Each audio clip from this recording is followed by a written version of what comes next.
महाकालेश्वर ज्योतिर्लिंग ये धरती पर मौजूद ऐसा ज्योतिर्लिंग है जिसे अगर आप सामान्य तौर पर देखेंगे तो आपको ये सामान्य ही लगेगा, लेकिन जैसे ही आप इस ज्योतिर्लिंग को मन और हृदय से महसूस करेंगे तो ये आपको अंदर से हिलाकर रख देगा।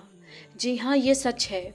मुक्ति और मोक्ष की चाह रखने वाले लोगों के लिए ये ज्योतिर्लिंग ठीक उतना ही महत्वपूर्ण है जितना कि जीवन जीने के लिए सांसों का। दोस्तों, क्या आपको पता है कि महाकालेश्वर ज्योतिर्लिंग कुएं में छिपा कर रखा गया था और इन्हें कब निकाला गया? दोस्तों, आपको जानकर और भी आश्चर्य होगा कि यहीं पर मंगल ग्रह का जन्म भी हुआ था। महाकालेश्वर मंदिर के आसपास वैज्ञानिकों ने शोध किया और उनको कुछ ऐसे चीजें मिली जिसे देखकर उनकी आंखें खुली की खुली रह गईं। आखिर क्या है इन सभी का रहस्य? इन सारी बातों को जानने के लिए इस वीडियो को बड़े ध्यान से और एंड तक देखिएगा। नमस्कार दोस्तों, मेरा नाम है प्रियंका पांडे और आप सभी का स्वागत है आपके अपने यूट्यूब वर्ल्ड हिस्ट्री चैनल पर। तो चलिए इस वीडियो की शुरुआत करते हैं। उज्जैन की धरती जहां महाकाल विराजते हैं। काल के दो अर्थ होते हैं, एक समय और दूसरा मृत्यु।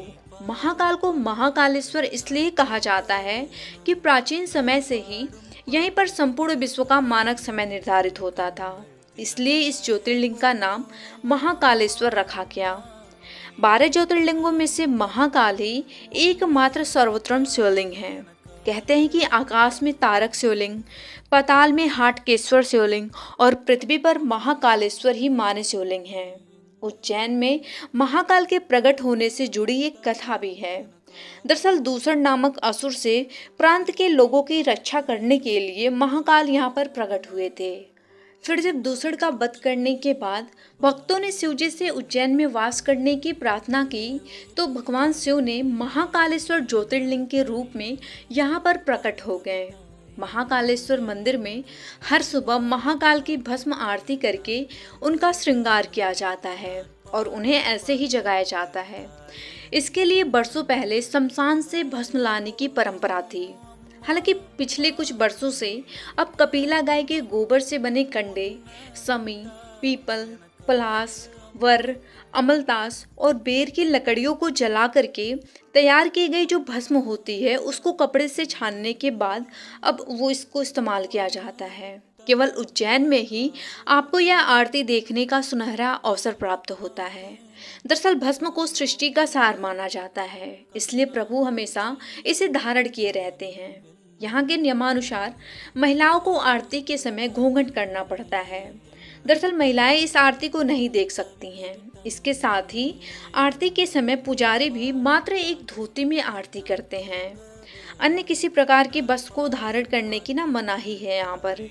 महाकाल की भस्म आरती के पीछे ये भी मान्यता है कि भगवान शिव जी शमशान के साधक हैं। इसी कारण से भस्म को उनका श्रृंगार आभूषण माना जाता है। इसके साथ ही ऐसा भी मान्यता है कि ज्योतिर्लिंग पे चढ़े भस्म को प्रसाद के रूप में ग्रहण करने से कई सारे रोग और दोष से मुक्ति भी मिलती है। महाकाल के दर्शन के बाद जूना महाकाल के दर्शन जरूर करना चाहिए। ये महाकाल प्रांगण में ही स्थित है। उज्जैन में 3.5 महाकाल विराजमान है। महाकाल भैरव, गढ़कालिका और अर्धकाल भैरव। यदि महाकाल बाबा और जूना महाकाल बाबा के दर्शन किए हैं तो यहाँ के दर्शन भी जरूर करना चाहिए। वर्तमान में जो महाकालेश्वर ज्योतिर्लिंग है वो 3 खंडों में विभाजित है।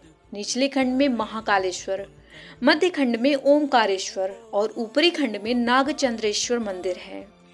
नागचंद्रेश्वर शिवलिंग के दर्शन वर्ष में सिर्फ एक बार ही नागपंचमी के दिन ही संभव है। गर्भगृह में विराजित भगवान महाकालेश्वर का विशाल दक्षिण मुखी शिवलिंग स्थापित है। सब लोग कहते हैं कि उज्जैन का एक ही राजा है और वो है महाकाल बाबा। कहा जाता है कि 1235 में महाकालेश्वर मंदिर को दिल्ली के सुल्तान इल्तुतमिश ने पूरी तरह से ध्वस्त कर दिया था। आक्रमण के दौर में महाकाल मंदिर के गर्भगृह में स्थित स्वयंभू ज्योतिर्लिंग को आक्रांताओं से सुरक्षित बचाने के लिए करीब 550 वर्षों तक पास में ही बने एक कुएं में रखा गया था। औरंगजेब ने मंदिर के अवशेषों से एक मस्जिद का निर्माण करा दिया था। मंदिर टूटने के बाद करीब 500 वर्षों से अधिक समय तक महाकाल का जो मंदिर है वो जीर्ण शीर्ण अवस्था में रहा और ध्वस्त मंदिर में ही महादेव की पूजा आराधना की जाती थी। लेकिन जब कई वर्षों बाद 22 नवंबर 1728 में मराठा सूरवीर राणोजी राव सिंधिया ने मुगलों को जब परास्त किया तो उन्होंने मंदिर तोड़कर बनाई गई उस मस्जिद को गिराया और 1732 में उज्जैन में फिर से मंदिर का निर्माण कराकर ज्योतिर्लिंग की स्थापना की।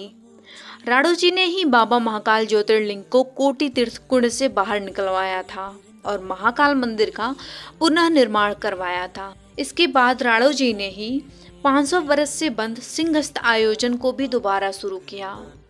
दोस्तों, महाकालेश्वर मंदिर में जब भी आप जाएं तो ये जरूर सोचिएगा ये किसी इंसान द्वारा निर्मित शिवलिंग नहीं है, बल्कि यहाँ स्वयं भगवान शिव ज्योतिर्लिंग के रूप में विराजमान है।